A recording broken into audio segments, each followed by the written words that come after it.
Welcome back to our channel, history enthusiasts and curious minds. Today, we're diving deep into the dark and intriguing world of one of the most infamous figures in modern history, Pablo Escobar. Specifically, we'll be exploring his homes, the places where he lived and plotted his criminal empire. Join us on this thrilling journey as we uncover the secrets and locations of Pablo Escobar's residences. 1. The rise of Pablo Escobar.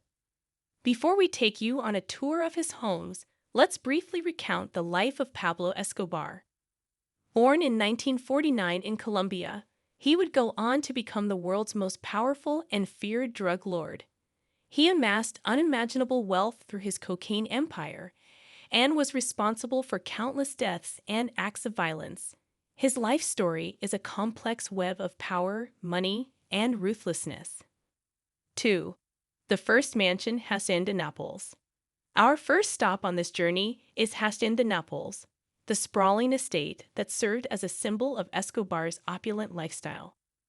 Located in Puerto Triunfo, Colombia, this estate spans over 5,500 acres and features a luxurious mansion, a private zoo, and even a collection of vintage cars and airplanes. The Hacienda Nápoles was the embodiment of Escobar's extravagance. It was equipped with a bullring, a dinosaur park, and a personal airstrip. But perhaps the most fascinating part was the private zoo, home to exotic animals imported from around the world. Unfortunately, the estate fell into disrepair after Escobar's death and was later transformed into a theme park.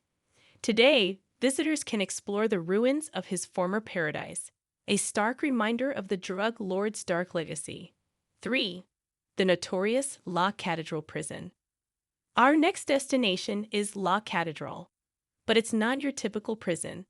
This facility was custom-built to Escobar's specifications, showcasing his influence even behind bars. Located high in the Colombian mountains, La Catedral was more like a luxurious mountain retreat than a penitentiary. La Catedral featured amenities such as a jacuzzi, a soccer field, and even a nightclub. It was clear that Escobar was still running his operations from within the prison, and this led to tension with the Colombian government. Eventually, the government took control of La Catedral, and Escobar was transferred to a more conventional prison. But for a time, this place served as a symbol of his ability to manipulate the system. 4. The safe houses. Escobar's life was marked by constant danger, and he relied on a network of safe houses to evade capture. These unassuming properties were strategically located throughout Colombia, offering him a place to hide when the authorities closed in. These safe houses ranged from modest apartments in the city to remote cottages in the countryside. Some were equipped with secret tunnels and hidden compartments to stash drugs, money, and weapons. The hunt for these safe houses became a high-stakes game of cat and mouse between Escobar and the authorities.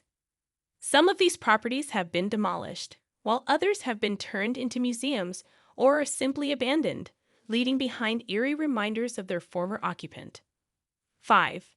Escobar's final hideout, Los Olivos. Our final stop on this journey takes us to Los Olivos, the neighborhood where Pablo Escobar made his last stand.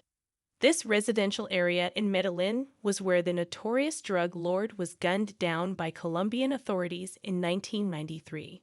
Today, Los Olivos is a quiet and unassuming neighborhood, but it carries a dark history. Escobar's former mansion, where he met his end, was demolished shortly after his death. However, visitors can still see the site where his hideout once stood, marked by a simple memorial. The legacy of Pablo Escobar continues to cast a long shadow over Los Olivos and Colombia as a whole. His death marked the end of an era, but left a legacy of violence, corruption, and intrigue that still captures the world's imagination. And there you have it, a glimpse into the life and homes of the infamous Pablo Escobar. His story is a testament to the power of one man's ambition, and his homes serve as enduring symbols of his excess and notoriety. While some of his properties have been transformed into museums or theme parks, others remain abandoned, eerie reminders of a darker time in Colombia's history. If you found this video fascinating, don't forget to hit that like button and subscribe for more intriguing content. We'll see you in the next video.